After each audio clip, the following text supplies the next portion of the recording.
ये तस्वीरें देखिए किस तरह से ट्विन टावर धराशायी हो चुका है। मलबे के पास सबसे पहले TV9 भारतवर्ष पहुंचा है और ये एक्सक्लूसिव तस्वीरें आपके सामने हैं। 12 सेकंड में भ्रष्टाचार के ये ट्विन टावर्स, भ्रष्टाचार का सिंबल बन चुके ये ट्विन टावर्स जमींदोज हो गए और इस वक्त ट्विन टावर के मलबे की तस्वीरें आप एक्सक्लूसिवली TV9 भारतवर्ष पर देख सकते हैं। हमारे रिपोर्टर्स तमाम एहतियातों का, तमाम दिशा निर्देशों का, तमाम नियम कायदों का पालन करते हुए इस वक्त इस इलाके में पहुंचे हैं और ये एक्सक्लूसिव तस्वीरें आपके लिए लेकर आए। और ये देखिए एक और अहम खबर, एक एक करके ताश के पत्तों की तरह ढह गए ट्विन टावर। सिर्फ TV9 भारतवर्ष पर धमाके का एरियल व्यू अब हम आपको दिखाने जा रहे हैं, सुपर एक्सक्लूसिव। ये जेवर के लिए पति के साथ झगड़ा नहीं करती, बल्कि खुद जेवर बनाकर बेचकर महीनों तक लाखों की कमाई करती हैं। आपको भी कमाना है तो फ्रीडम ऐप को अभी डाउनलोड कीजिए। तस्वीरें एक एक करके ताश के पत्तों की तरह ढह गई ये दोनों इमारतें। जी हाँ, बिल्कुल ठीक सुना आपने, एक एक करके। पहले जब तस्वीरें देखी गई तो यही लगा कि दोनों टावर्स एक साथ ढह रहे हैं, लेकिन ऐसा हुआ नहीं। पहले एक टावर ढहता है और उसके बाद दूसरा। डिमोलिशन रिस्टोरेशन एक्सरसाइज है वो अंडरवे है और स्वीपिंग, क्लीनिंग हमारे स्टाफ और sweeping machines, fire tenders, water tankers के थ्रू चल रहा है। इलेक्ट्रिसिटी सप्लाई रिस्टोर हो चुकी है, गैस सप्लाई रिस्टोरेशन का काम स्टार्ट हो गया है। वी आर एक्सपेक्टिंग कि अराउंड 6:30-7 बजे तक रेजिडेंट्स को हम वापस आने की परमिशन दे देंगे। अभी भी धूल का गुबार देखने को मिल रहा है, सड़क पे मलबा है, हम खड़े हैं तो हमारे आपके। तो ये देखिए धमाके का एरियल व्यू भी हम आपको दिखा रहे हैं और यहां पर अपने दर्शकों के लिए ये क्लियर कर दें कि ये ड्रोन कैमरे के जरिए ली गई तस्वीरें हैं। ये ड्रोन शॉट इस वक्त आप देख रहे हैं। जिस वक्त धमाका हुआ उस वक्त TV9 भारतवर्ष ने जो व्यापक कवरेज के इंतजाम किए थे उसके चलते ये सुपर एक्सक्लूसिव तस्वीरें हासिल हो पाई हैं। धमाके का जो एरियल व्यू है वो आप इन तस्वीरों में देख सकते हैं। किस तरह से यह धमाका हुआ, कैसे एक टावर पहले गिरता है और उसके बाद दूसरा टावर भी जमींदोज हो जाता है। जी हां, दोनों टावर एक साथ नहीं गिरे हैं, बल्कि एक एक करके ये टावर गिरे हैं। भारतवर्ष में ऐसा पहली बार हुआ है और इन तस्वीरों के जरिए एक बहुत बड़ा मैसेज है, बहुत बड़ा संदेश है उन बिल्डर्स के लिए, उन भ्रष्ट बिल्डर्स के लिए जो कि अथॉरिटी के लोगों के साथ साठगांठ करके इस तरह की इमारतें जिनकी बुनियाद में भ्रष्टाचार होता है वो खड़ी कर देते हैं। तो ये एक बहुत बड़ा मैसेज है कि देखो भ्रष्टाचार का नतीजा ये भी हो सकता है।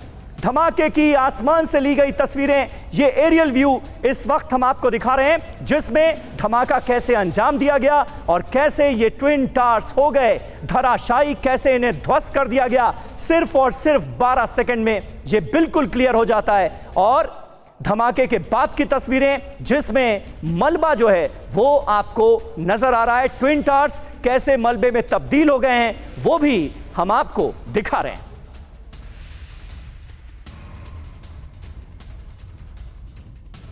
तो देखिए धमाके की आसमान से ली गई तस्वीरें आपके सामने हैं।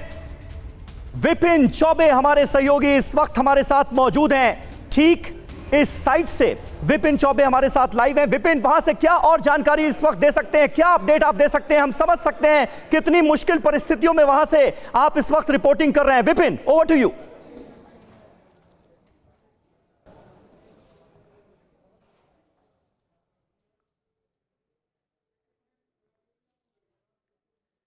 चलिए, विपिन तक लग रहा है हमारी आवाज नहीं पहुंच पा रही है क्योंकि वहां पर जो मौजूद लोग हैं उन्हें भी हटाया जा रहा है और इस वक्त जो रेस्क्यू टीम है यानी जो बचाव दल है वो वहां पर मौजूद है, फायर फाइटर्स वहां पर मौजूद हैं और पानी का छिड़काव जो है वो इस वक्त एक बड़ी प्रायोरिटी है, वो इस वक्त अंजाम दिया जा रहा है। पुनीत शर्मा भी हमारे सहयोगी यहीं पर मौजूद हैं, उनका रुख करते हैं। पुनीत, क्या जानकारी आप दे सकते हैं सीधे ग्राउंड जीरो से इस वक्त हमारे दर्शकों को? देखिए, सबसे पहली बात समीर कि इस वक्त हवा में पूरी तरीके से धूल घुली हुई है और इसीलिए वाटर स्प्रिंकल्स का सहारा लिया जा रहा है। इस वक्त हमें भी सांस लेने में थोड़ी तकलीफ जरूर हो रही है, इसीलिए हम लोगों ने भी प्रिकॉशन के तौर पर मास्क का इस्तेमाल किया हुआ है। लेकिन आप देखिए कैसे पिछले 40 से 45 मिनट से लगातार जो वाटर स्प्रिंकल्स हैं वो इस मलबे और इसके आसपास के पूरे इलाके में किया जा रहा है। पानी का छिड़काव बड़े पैमाने पर इस वक्त किया जा रहा है। हालांकि हवा 13 किलोमीटर प्रति घंटा थी, धूल के गुबार को उड़ा कर ले गई, लेकिन फिर भी जो ये मलबा है यहाँ पर अभी भी धूल के कण बड़ी मात्रा में मौजूद हैं और इसीलिए हवा में सांस लेने में इस वक्त हल्की सी घुटन महसूस जरूर हो रही है। फिलहाल जो फायर फाइटर्स की एक बड़ी टीम है वो यहाँ पर मोर्चा संभाला और आपको एक बड़ी चीज दिखाना चाहता हूँ। ये जो मलबे के बराबर में आपको सुपर टेक की ये जो दूसरी बिल्डिंग दिखाई दे रही है एटीएस की, इस बिल्डिंग को ढका गया था कपड़े से कि यहाँ पर धूल ना जाए। लेकिन जब ब्लास्ट हुआ तो ब्लास्ट के बाद आप देखिए इसमें आपको चादर में छेद नजर आ रहे हैं, यानी कि ये जो बड़ी मोटी चादर थी कपड़े की ताकि धूल का कण ना जाए, लेकिन ब्लास्ट की वजह से इस चादर में जगह जगह बड़े छेद हो गए। इससे अंदाजा लगा जा सकता है कि ब्लास्ट कितना बड़ा था, लेकिन इस तरीके से ब्लास्ट किया गया कि किसी बिल्डिंग को कोई भी नुकसान ना पहुंचे और एक्सप्लोजन की जगह इम्प्लोजन हो, यानी कि वहीं पर बिल्डिंग ब्लास्ट करके नीचे की तरफ बैठ जाए, और यही हुआ। इसीलिए जो एडिफिस की टीम लगातार दावा कर रही थी कि 100% सफल इम्प्लोजन होगा, वो अपने चीजों में अभी तक सही नजर आ रही है, क्योंकि कहीं भी किसी भी तरीके के फिलहाल नुकसान की खबर नहीं आ रही है, बल्कि सेफ तरीके से इस बिल्डिंग को डेमोलिश किया गया है। और जो 45,000 टन का मलबा है अब वहां पर और उसके आसपास वाटर स्प्रिंकल्स के जरिए जो धूल के कण हवा में मौजूद हैं उनको बैठाने का काम किया जा रहा है। समीर, ये जेवर के लिए पति के साथ झगड़ा नहीं करती, बल्कि खुद जेवर बनाकर बेचकर महीनों तक लाखों की कमाई करती हैं। आपको भी कमाना है तो फ्रीडम ऐप को अभी डाउनलोड कीजिए।